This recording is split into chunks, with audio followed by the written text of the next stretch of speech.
Alright, well, I figure I should watch this set, so let's might as well commentate at the same time if it's empty, I suppose. I don't know how often these guys have played. I've never seen them play. I haven't really watched Tokusentai play either, really, but I'm very interested to see what happens because no one plays Alf. You know, Alf is a very rare character, and you know, if I have to play Hollow in bracket, I really want to know what to expect. Another thing, I suppose, is just data regarding interactions between. Oh, that 2-frame! Oh my days, that just completely sways the game one already. You know, it was Toku had the lead, but all of a sudden it looks dire for him now. And yeah, as I was saying, with like projectiles, you know, Toku is a very projectile heavy young Link. He really likes his fire arrow and boomerang, and I do feel that Pikmin, as we can see here, you know, we're just watching it, they kind of nullify the projectiles quite well. So you know, you'd imagine you need to play a more kind of brawler type young Link, you know, more melee attacks, more normals, to kind of deal with the onslaught of side Bs right now. So yeah, it's interesting to see how perhaps Tokusentai's game plan will develop as the set kind of proceeds, because you know, he is kind of more personally disposed towards the projectile spam, but might not be that good versus Alf, you know, the character that kind of rewards people, you know, rewards fighting versus projectile characters, because, you know, you think about, you know, Olimar versus Samus, for example, where you just kind of throw the Pikmin as a meat shield to kind of set up RPS and stuff. And oh my god, just going all the way out there with that down air. You know, forcing the stage spike, actually, clearly Toku not expecting it. I wasn't expecting it either, to be honest. And yeah, gonna clean out game one here as Banjojo takes the lead.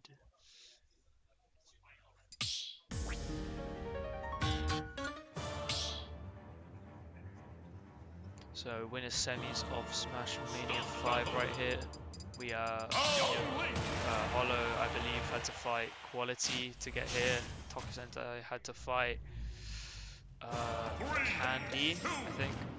So yeah, both these players, you know, from round robin pools, coming out winner's side in this semi-final. And I feel like we're already seeing kind of a melee approach from Toku's, you know, throwing out the up tilt and air jab as well. Apply more close game pressure here, because you know, Olimar's out of shield is deadly. That up smash kind of to 60, we're going to see it right here, you know, 53 on the board. But at the same time, if you're behind him, you know, his out of shield's pretty mediocre, and if you're spacing in front of him, like space down tilt shouldn't really hit your shield. So, you know, I feel like Young Link does have the capacity to play mid-range in this matchup versus Olimar. Throwing your boomerang the wrong way is not going to help. Your inputs do need to be on point. Especially someone as proficient as Hollow, you know, he's got the blue, white, and purple, which I think is one of the best combos you can have. You know, blue double purple might be better, but the grapple, you know, grappler up throw threat is on the table, and at the same time, his purple Pikmin is just ruthless. He hits like a truck. There we have it, up throw that I was talking about. Opting to throw away the blue Pikmin, I guess, because he's not going to need it anymore. You know, no longer 4%. And a nice spot dodge. Again, that's kind of what I was talking about where... Oh, hello. That's kind of what I was talking about where Young Link has the capacity to... hello. Young Link has the capacity to... oh, smart. No, what's this? Oh my god. Alright, we're back. Yeah, so... you know, some of Young Link's safety. Nice tech chase there. Some of the safety on his moves is just frankly ridiculous, right? You know, with like most errors being -2 or -3, boomerang -4, down to -7. Already able to, you know, do like safe move spot dodge versus someone like Olimar, who's traditionally quite antsy out of shield. You know, Olimar's really love looking for those opportunities to throw out that move, so you can kind of bait and punish it accordingly. And Tokusentai demonstrating that. I feel like he's been using up tilt a lot to kill Pikmin, which is interesting. Because I think last time I played this matchup, like 2019, I do remember basically you could kill Pikmin with Nair, and if you couldn't kill the Pikmin with Nair, you could kill it with up tilt. So it's quite interesting seeing this, because you know, up tilt probably Young Link's least used or second least used move after F tilt. But you know, again, a pretty even game. No one really taking the lead. I mean, as soon as I say that, stocks are uneven. But you can't count Tokusentai out. You know what Younglink is capable of. His White State is, has the capacity to just kind of detonate the opponent at any moment. So, can't count them out just yet. We see white, double purple on the board. Look at this white Pikmin just dealing 10%. Double purple setting up the tech chase. This is a smash attack combo. You can't be missing those techs. Nice Olimar mix up there, and suddenly he's almost lapped 10%. This is just a fantastic situation for Hollow.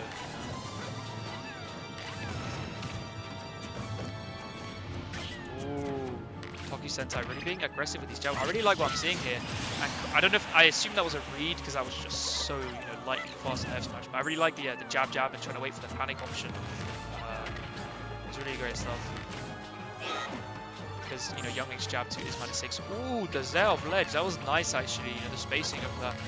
Really the only reversal option that made sense there, and pretty unpunishable unless you kind of got hard red on top of the Zell. Nice anti-air from Hollow, reading perhaps the hobs. He's trying to slow things down here, just look for an opening. But is Tokusentai going to find one of his own, dropping the combo? But 72% with max rage, can't be complaining really. Is kind of both players again slowed down, trying to attack on percent. Tokusentai loves his projectiles. Oh, he's trying his hardest to get that white Pikmin off him, but he just can't. Hollow running up to threaten him, and catching the tether of that purple Pikmin right there is going to seal the deal as Hollow goes up 2 games to 0 now. So this is a real statement from Hollow. Tokusentai is going to have to work some magic versus Hollow if he wants to win this set. As we're going to head into game 3 now. Winners semis. I'm sure both players want to advance further. Hollow seeded 2nd for this tournament, so he is projected to make it all the way to winners finals. But Tokusentai on somewhat of a nice winners run here, exceeding his seed dramatically. So we'll see if Toku's kind of able to turn the tides, I suppose, because right now it's kind of going the way that we expected to go. Again, who's to say? Nice parry, no up smash afterwards as Toku hitting the double nair. It's a nice mix up versus characters with slow aerials. Olimar doesn't really have any combo breaker aerials. His nair does nothing, and his other moves kind of have specific trajectories that there's no like kind of Younglink nair equivalent or Cloud nair equivalent that just kind of covers everything. Nice and easy way to use that.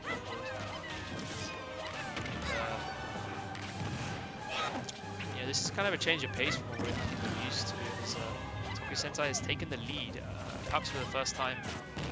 I don't think it was for the first time. I think he took the lead last game, but it's better to have it than to be trailing behind. As Hollow is kind of clawing his way back here, throwing out the F smashes, dash back F smash. He's making his intentions clear. He wants him dead now. Tokusentai though not going to give it to him. The DI out on that dash attack, going to seal the deal as. Tokusentai goes up a stock.